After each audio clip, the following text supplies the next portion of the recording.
তো গাইস আজকে আমি সকালবেলা থেকে আজকে ভাবছিলাম যে একটা ব্লগ করব। তো কি ব্লগ করব সেটাই বুঝতে পারছিলাম না। তো আমি হঠাৎ করে একটা মেয়ের ব্লগ দেখলাম। তো ব্লগ তো ব্লগই হয়, সেটা মেয়ের হোক বা ছেলের। কিন্তু কিছু কিছু মেয়ে হয় যাদের আর কি প্রত্যেকটা সময় আর কি নটাঙ্কি করতে ভাল লাগে, বেশি ছ্যাবলামো করতে ভাল লাগে।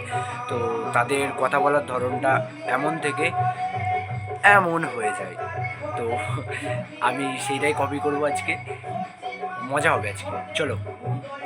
তো গাইস, সবার আগে আমি 2 প্যাকেট ম্যাগি নিয়ে আসছি। তারপর যেটাই আমরা ম্যাগি করবো সেটা করে জল বসিয়ে দিলাম।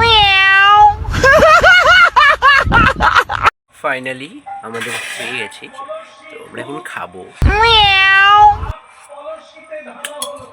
ইয়াম্মি। ফাইনালি আমাদের খাওয়া হয়ে গেছে।